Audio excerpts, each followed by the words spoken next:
up, everybody? My name is Amy, and this is the Ruby Pearl Glamper True Crime Podcast.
Hello, everyone. Welcome to the Ruby Pearl Glamper True Crime Podcast. If this is your first time stopping by, welcome. Please hit that like button, hit that subscribe button. Help me get into the algorithm so that more people can see my videos and know about my channel. And I want to thank you all for joining me tonight. There is so much to talk about. It has been a very emotional day. Very, very emotional day. One of the cases that I have been following and covering for 4 years now. We finally saw some justice today, and we will get into that tonight. It's like I said, it's been a long day. My day started early.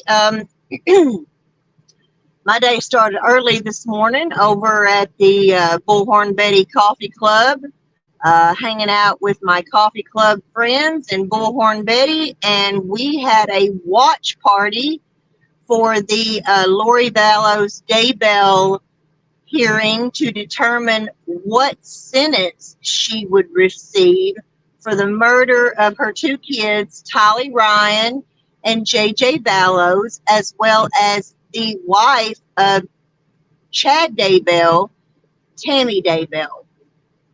But we will get into all that here shortly. As I said, welcome everybody. Please hit that like button, hit that subscribe button, and share my videos with all your friends. So the heat is literally about to kill us here in the South. If you live in the South, you know this heat has been unbearable. Absolutely unbearable. So please keep a check on your friends and family that live here in the South. I mean, I know it's hot everywhere. God, somebody over at the coffee club this morning said that they were supposed to hit 110 degrees in their state, and I don't know, I don't remember who it was or where they were from, but just Jesus Christ, it got to 100 actually here in Arkansas yesterday. So but anyway, so let's get started talking about these cases, the Lori Vallows Daybell case and Ethan Crumbley. Ethan Crumbley, as you know, is the 15-year-old student who shot up Oxford High School. So we are going to be talking about him as well, because he is in the middle of what's called a Miller hearing. And I'll get into explaining all that here shortly. I am going to turn my camera off because I don't like to cry in front of people, and this is going to be in a very a very emotional show for me. So, but I wanted to say hi to everybody. Hey, how's everybody doing? And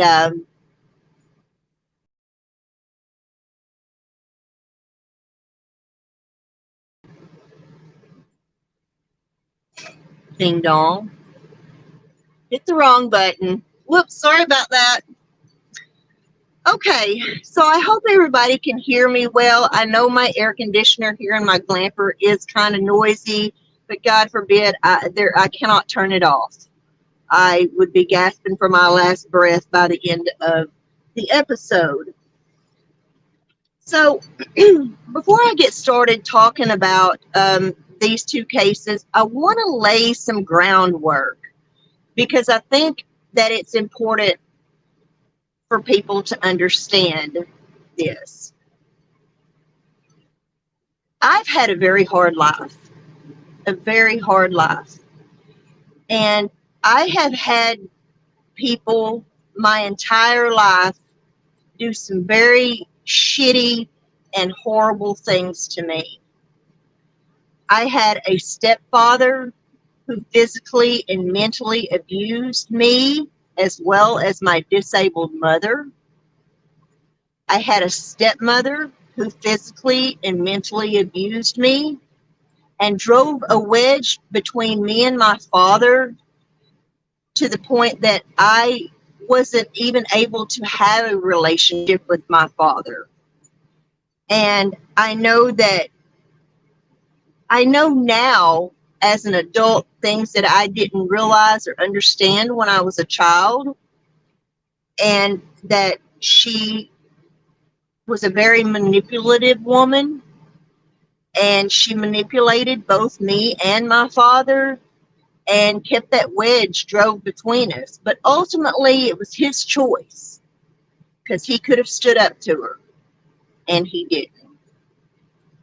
So that I blame him for that. I've been bullied severely in school. I've had people, so-called friends, that have done some very, very shitty things to me. And after I sold my house and bought my Glamper and went for, on my life on the road and living on the lake and stuff, I met a woman, and it turned out that her husband actually grew up with my stepmother and her siblings and stuff. So her husband knew my father well, and anyway, I used to go to Al-Anon meetings with her, and one of the things that I learned in Al-Anon was not only turning over things to a higher power, but I also learned that forgiveness is not for the other person. Forgiveness is for yourself. But when it comes to forgiveness, people have to confess their sins and confess to what they know they've done to people and what they've done to hurt somebody before they can get forgiveness. So if people never acknowledge what they did wrong to somebody, how can they be forgiven? And the thing with Lori Daybell is that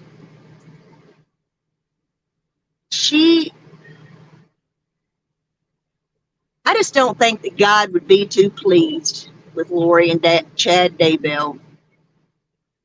Because you know what? My Bible talks about some things that they must clearly not be in their Bible. I don't know. But, they think they are God. They think they are special. They think they can talk to the dead and go back and forth to heaven and speak with people, and they're just nuts. But what I will say is that I have had a near-death experience, a couple of them actually, but a near-death experience that literally did change my life and set me up for what's referred to as a spiritual awakening. And I have had some experiences in life. I have had people who are deceased come to me and bring me a message. My ex-boyfriend, who was murdered, his name is Keith Coney. He was murdered in connection to Kevin Ives and Don Henry, that you've all heard me talk about so much, the Boys on the Tracks. The case in 1987 that brought me into the world of true crime and opened me up to the world of true crime. And I didn't know what was happening. And the following day, I called his mother and told her what had happened. And she said, "Amy, have you read the papers yet?" And I was like, "No, why, what?" And she said, "Joe Davis is dead." And so what I believe is that Keith came to me to thank me for standing up for him for all those years, trying to get justice for him, because his death went down as a traffic fatality. But the truth is that he was murdered. And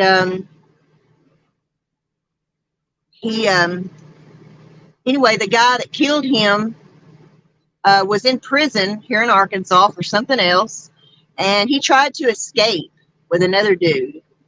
They got away for a day or so. He got caught, and they threw him in solitary confinement, and he was found hanging in his cell the following day. Had no idea. So I believe that Keith came to me to tell me thank you, and that he was glad and happy that I had stood up for him all those years. That he could be at peace now because his killer was finally dead. And it's a shame that a life for a life, an eye for an eye sometimes has to be all the justice that we ever get. So, but anyway, so Lori Daybell finally faced her justice today for the murder of her two children, Tylee and JJ and Tammy Daybell. And I got to tell you, it was absolutely disgusting to hear her call Tammy Daybell a friend. We were all sitting in anticipation over it during the watch party, wondering if she was going to speak, because she has never spoke. She has never tried to explain herself or talk about what really happened to her two children and to Tammy. And when she finally did speak, I learned some things that I didn't know, and some sort of new revelations kind of came out during her little speech. And one of the things that was mentioned was that Tylee Ryan, her daughter, had been apparently been stabbed multiple times in her pelvic area. And I thought that was extremely strange. But come to find out, in her little speech, Lori stated that Tylee was sick all the time with pancreatitis. So that was my answer for why they must have stabbed her in the pelvic area. And to make a long story short, she basically says that these killings happened, but that they were almost like mercy killings. And putting her children out of misery. She even tried to refer to one of the deaths as an S word. That S word that we can't say here on YouTube, but it involves taking your own life. Yeah, I don't know which one. I'm going to assume Tammy, because one of the deaths she played off as was side effects from medication. One was somebody was sick all the time, and one was somebody that wanted to take their own lives. So I can't imagine Tylee or JJ being the ones that would have allegedly wanted to do that to themselves. So I'm going to assume she must have been trying to insinuate that Tammy took her own life, which is, we all know, is horseshit. And that was determined that she died from asphyxiation after her body was exhumed. So anyway, but yeah, her little speech did kind of, more or less, she was making the excuse that these were mercy killings. So, but Lori Daybell did receive life with no parole. She got like 5 years each on the 2 grand theft charges. But as far as conspiracy to commit murder and the actual first degree murders, she received life with no parole for the murders of Tylee Ryan, JJ Vallows, and Tammy Daybell. Bye, Felicia. See you, Lori Vallows Daybell. Enjoy the prison garb and the prison carbs, because you're gone. And you know what? It's between you and your God what happens to you. It's not my place of judgment or anybody else's.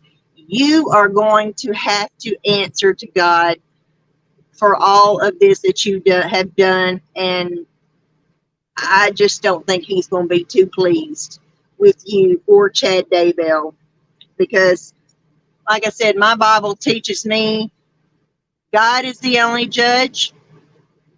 Thou shalt not kill. And beware of false prophets. And that's exactly what Lori Vallows Daybell and Chad Daybell especially, they are false prophets. Lori does not think anything that happened was wrong, and even tried to tell the judge that her deceased children have come to her and said, Mama, you've done nothing wrong.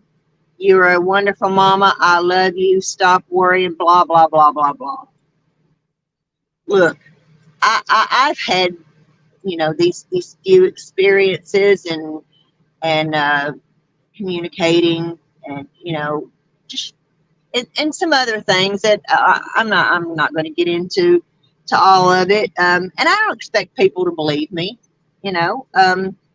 because until the abnormal or paranormal or things happen to you, you don't believe it. But when they happen to you, you know it. So,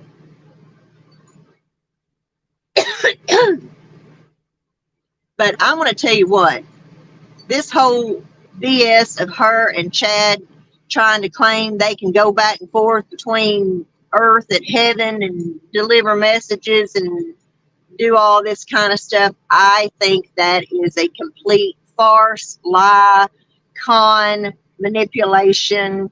You know, I'm not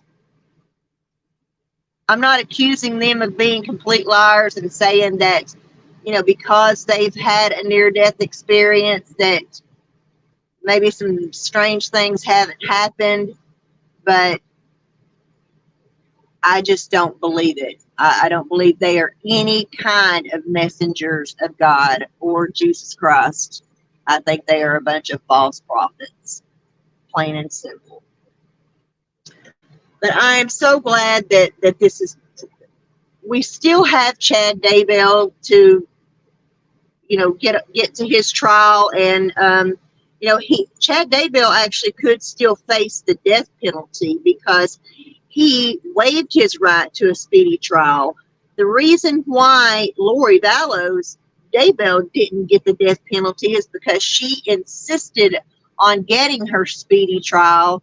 And if you know anything about the law and the court system and stuff, a death penalty case is a very long, hard, complicated process that can't just be whipped up and done in a matter of a couple of weeks.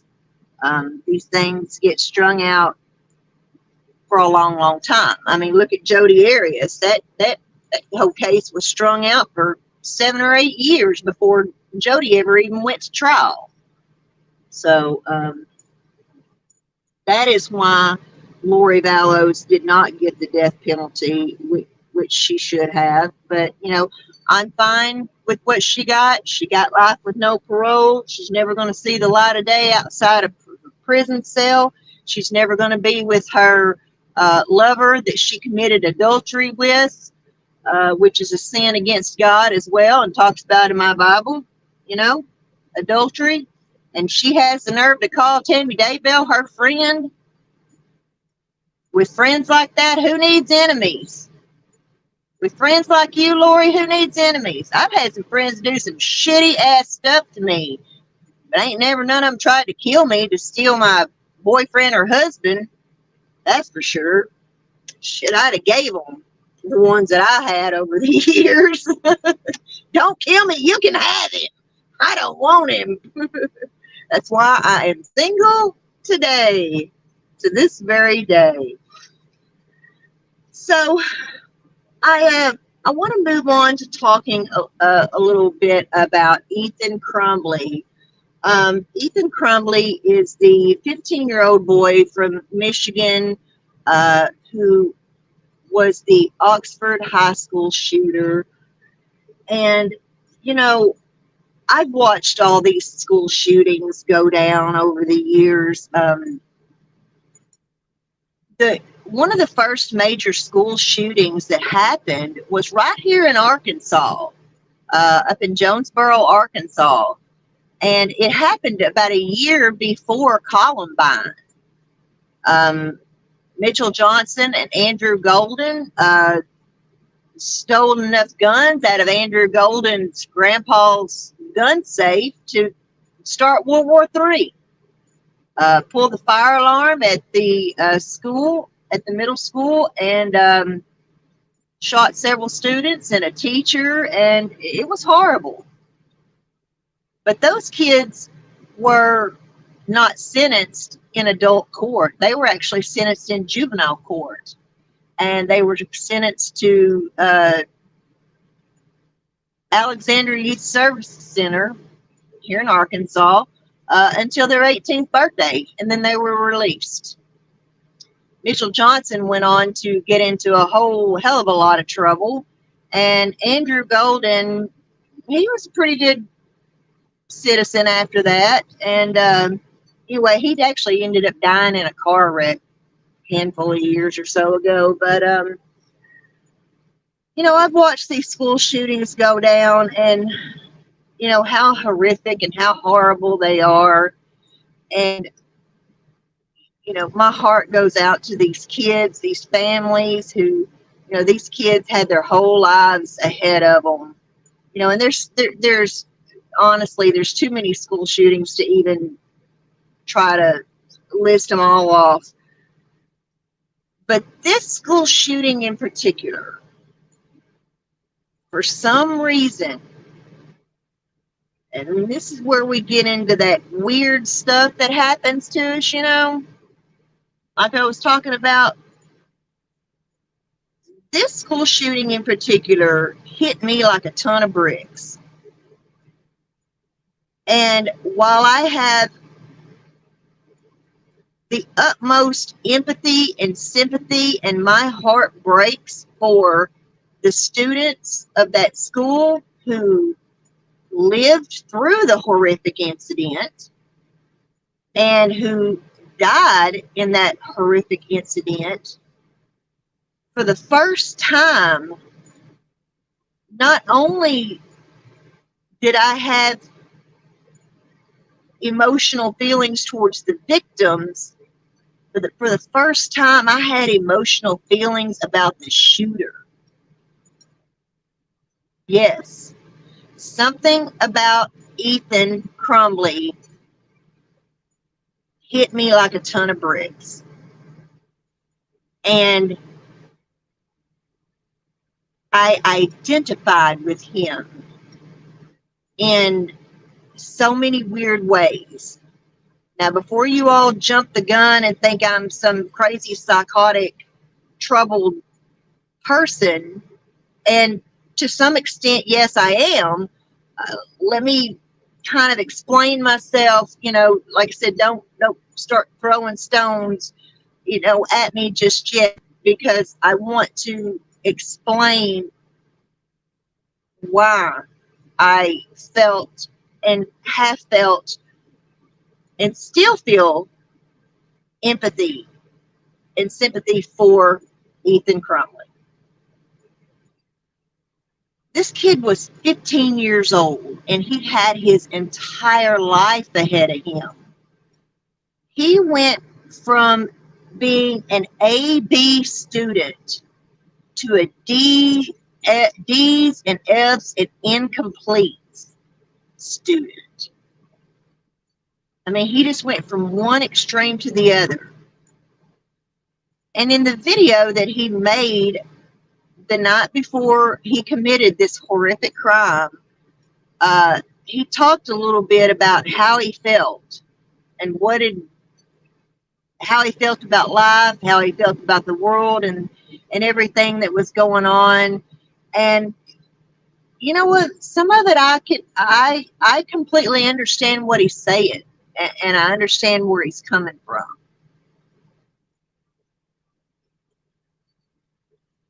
But a 15-year-old kid,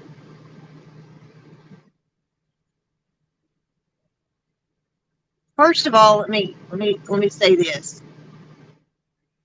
You cannot begin to understand how, especially how anyone for that matter feels, but especially a young teenager, 15 years old, what it's like to feel completely alone and to deal with mental health issues and deal with homicidal ideation and SU, taking your own life ideation. Until you've been through that experience, you have no idea what that feels like, to either want to take somebody else's life or to take your own life. So be careful before you judge somebody, because not everybody in the world is just some cold-blooded, heartless killer. Sometimes people are pushed to the brink and they have no one to turn to. And once upon a time, when I was the same age as Ethan Crumbley, I was 15 years old myself, I sat with my stepdad's gun in my hand, in my lap, for hours. One of us had to go. It was either going to be me or it was going to be my stepfather. But one of us had to go because I had been pushed to the brink, that I was not going to endure the abuse from that man anymore and see my mother abused by that man anymore. And what's so crazy is you would think that it should have been an easy choice, and that would have been take his life over taking my own. But it wasn't. I sat there for hours with that in my hand, and I did not know what to do. And I had to talk myself down. I had to convince my own self and talk my own self down out of all that. Because I would either not be here today or I would be probably in prison for the rest of my life. Hopefully not, but yeah, I'm glad I never have to know. But until you have felt like that, you know, don't pass judgment. And I thought about this, and the morning that Ethan's parents were called into the counselor's office because of that drawing, and the principal was concerned about it, I feel like Ethan had the opportunity right then and there to break down and ask for help. Even if it was asking the principal for help. Yes, I'm crazy. I'm nuts. Ma'am, I need help. He had the opportunity to ask for help that very day, and he didn't do it. And I think the reason why he didn't do it is and why he went ahead and went through with it is because of his parents. If his parents had have taken him home that day, if his parents had have showed enough concern about their son that day and said, you know what, our son is more important than our job. Getting our son help is more important than a day's pay. I think if they'd have took him home that day, we wouldn't even be talking about this. I think they could have not only saved the life of their own son, but they could have saved the life of those 4 students that he shot down at point blank range. This boy had been pushed to the brink. He had been pushed to his limit. And he had no one to talk him out of it. And he had convinced himself, this is it. The world is nothing but bullshit. And I am ready to not only spend the rest of my life in prison, but I'm ready to show these people just how screwed up this world is, and hopefully maybe wake them up.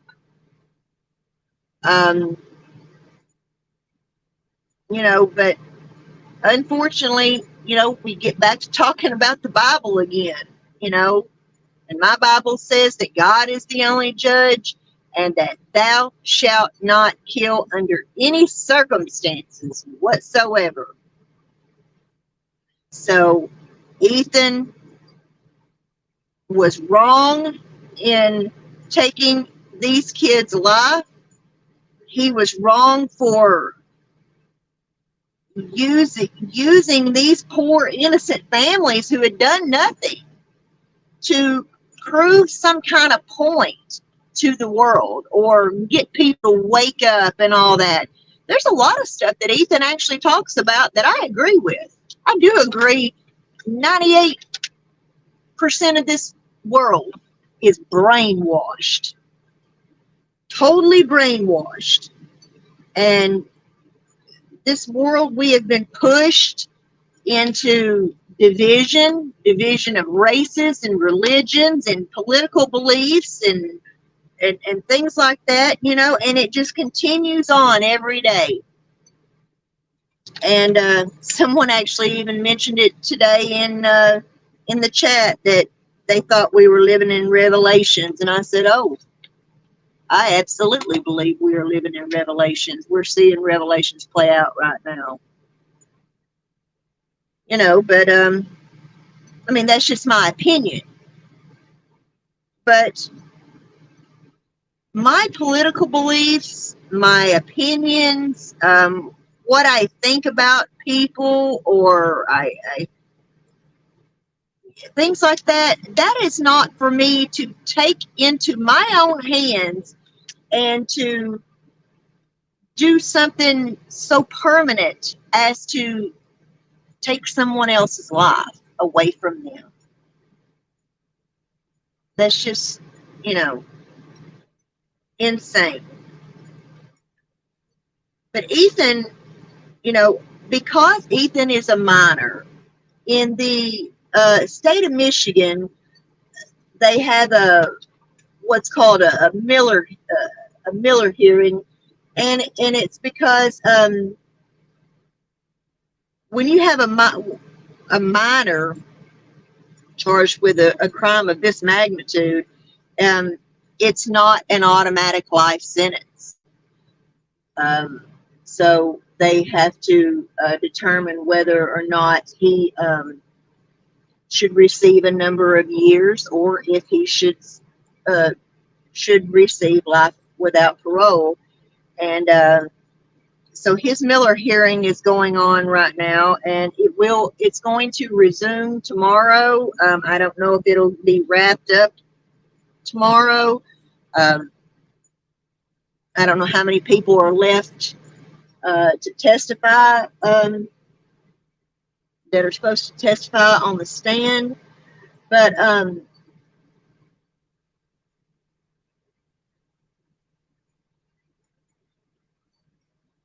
there was something that Ethan's attorney said that I want to read his quote to you, and that I think says it best.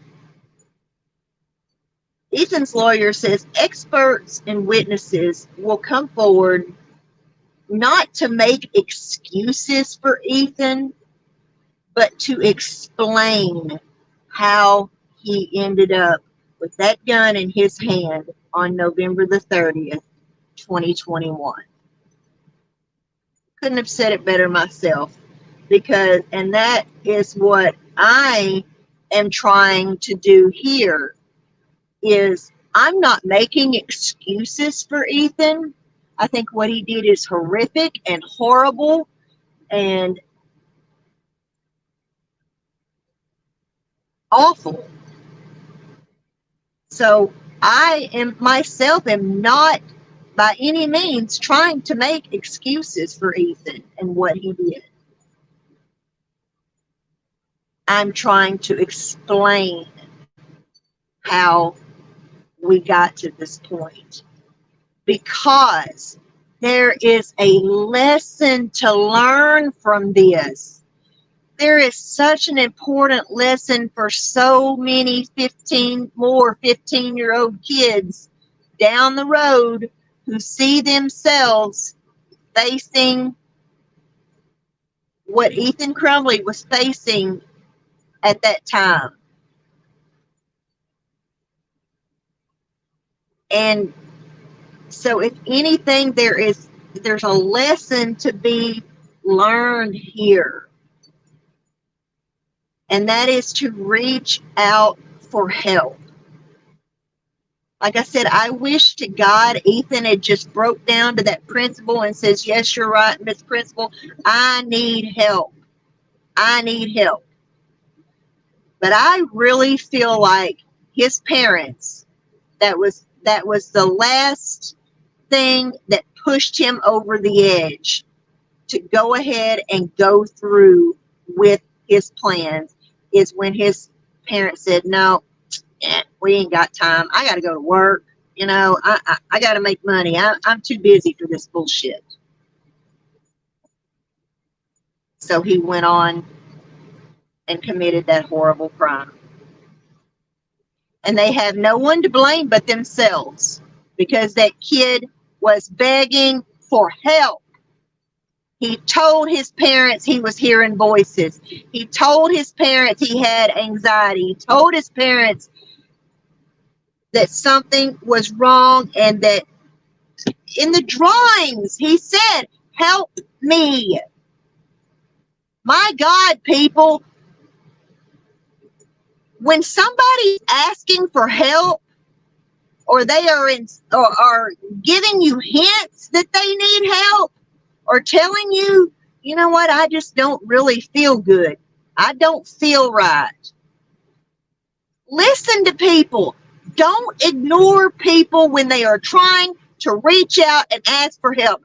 Do you know how many times people have turned me away when I have reached out for a hand in friendship, an ear to listen to me?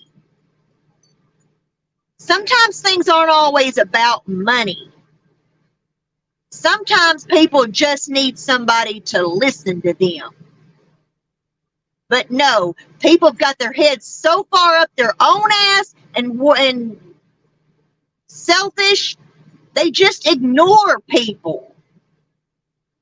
And I can't tell you how many times I've been ignored, and how many times I've had to talk my own self down from crazy shit.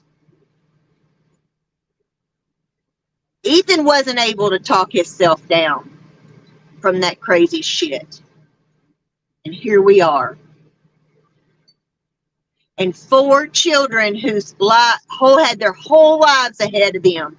And Ethan as well, who had his whole life ahead of him, saw no more reason to continue to go on. And he just destroyed everybody's lives. It's extremely sad. It's very, very extremely sad. So please, parents, listen to your kids. I know our kids don't always talk to us, but if you're going to have kids, and that should be of the utmost importance to you, you put your own crap aside.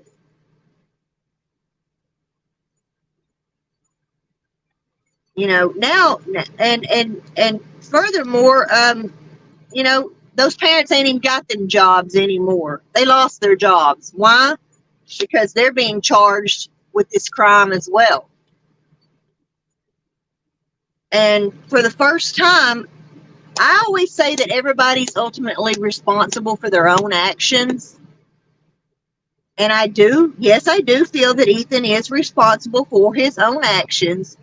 But I firmly believe that his parents hold a lot of responsibility in what he did. And I think for the first time in history, we should see some parents going to jail and taking responsibility for ignoring their child who was begging for help, for mental health help. Yes, it's partially their fault too. They put the gun in his hand. They bought the gun for him. So, Mama was too busy having an affair and playing with horses and stuff. And I don't know. Then, I tell you what, they are some piece of work.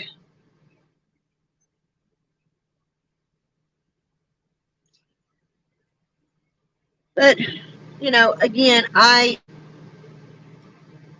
something in me still tells me that Ethan is redeemable and that he is rehabilitatable, yeah, he needs to do quite a few years in prison for what he's done, you know. But should he get out somewhere later on down the road when he's 40, 50, 60 years old, you know, it's up to him. And he has to want to rehabilitate himself. He has to want to know better and to do better and to, you know, understand what he did was wrong and it was the wrong choice. And that's totally up to him. But I still feel in my gut that he is capable of being rehabilitated and capable of someday being a decent person. You know, when that whole thing with the kids in Jonesboro happened, a friend of mine who worked out at Alexandria Youth Service Center and worked with those kids told me, said that Mitchell Johnson would end up back in trouble, that kid was nothing but evil, and that he would end up back in trouble, but that Andrew Golden could be a model citizen. And she was right. She was exactly right, because Mitchell Johnson did go on to adult prison and in trouble and everything. And as far as I know, Andrew Golden changed his name and he, you know, lived his life as a model citizen once he got out, and you know, unfortunately died in a car wreck. So, you know, I like I said, you just cannot imagine what it's like to be pushed to the brink like that until you've been pushed there. And I've been pushed there when I was the same age as Ethan was. Fortunately, I talked myself down out of it, and he just couldn't do it. But I get it. I understand. So, you know, if you have any part in pushing someone to that far to the brink that they want to take someone else's life or their own, then you need to take responsibility for what you've done and take responsibility for your part in that. People like my stepfather and my stepmother, never going to take responsibility. My stepmother went to her fucking grave denying that she ever did anything to me, continuing to lie. I didn't do anything to Amy. Yes, she did. And all I can say is that she never allocated her crimes against me to me. She never asked me for forgiveness. She never said she was sorry. Like I said, she never admitted to what she had even done. So is God going to forgive her for what she did? I don't know. That's up to him.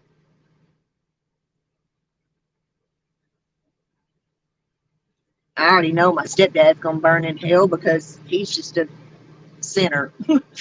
He's just evil. I knew the night that that man walked into my mom's best friend's house. The minute I laid eyes on him, I knew he was evil. And I was 6 years old.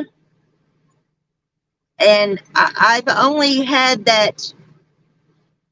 gotten that real weird gut feeling from one other person that I encountered like that. I've only got that feeling from one other person. So, you know, when your gut talks to you like that, it's listen to it. Please listen to it. I wish to God I had spoken up and told my mother not to marry him. I've even talked about this before, about I can still see the vision of me walking around out in my front yard crying, 7 years old, not wanting my mother to marry that man because I knew he was evil. I knew he was pure evil. But how do you explain something like that? How does a 7-year-old little girl explain to her mother something like that?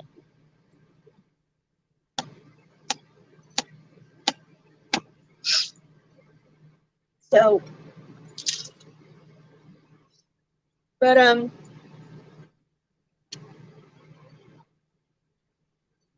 I just wanted to come on and talk a little bit about about all this. Like I said, I've been covering these two cases since they happened, and ever since Tolly and JJ were reported missing, and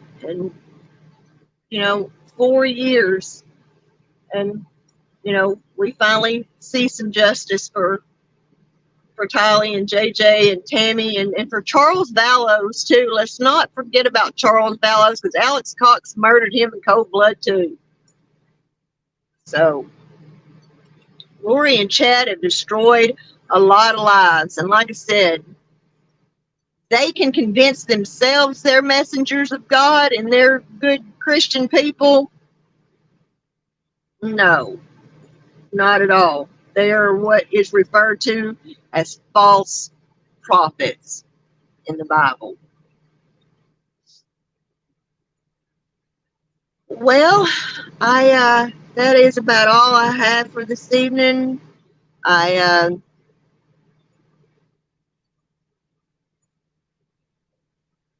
That's all that's really going on right now, and so we'll see what sentence Ethan gets. I may or may not come on again and talk about it after the sentencing. It just depends, because I know that things like this are touchy subjects, and for anybody to have sympathy for somebody that committed such a horrible crime is, I'm sure there's people that are going to hear this and be like, oh my God, that bitch is nuts. Unsubscribe, unlike, oh my God, I can't follow her no more. She's nuts. You know what? Go on with your bad self, because I tell you, the true crime community here on YouTube is a joke. It is a complete joke. There has been so much drama brought into this community and so much hate. People use the true crime community to further make victims, further create victims, and spread hate and hurt people. So some of y'all are no better than the criminals we talk about on these true crime shows and true crime podcasts, like here on the Ruby Pearl Glamper True Crime Podcast and the Bullhorn Betty Show. You people are no better than the filthy criminals we talk about. Anyway, everybody have a wonderful evening, and please be kind. Like, don't you want people to be kind to you? Do unto others as you would want them to do unto you. Do you want people to hate on you? Do you want people to be mean to you? No, I don't know anybody that wants people to be mean to them or hateful. Be the change that you wish to see in this world. As Michael Jackson said, it starts with the man in the mirror. Peace out, everybody. Have a wonderful night. What's happening, y'all? If you're looking for a sad true crime podcast, then get up off of that thing and boogie on over to the Ruby Pearl Glamper True Crime Podcast, where we give you the lowdown on all things true crime. Oh, and don't forget to hit that subscribe button and ring that notification bell. Catch you on the flip side.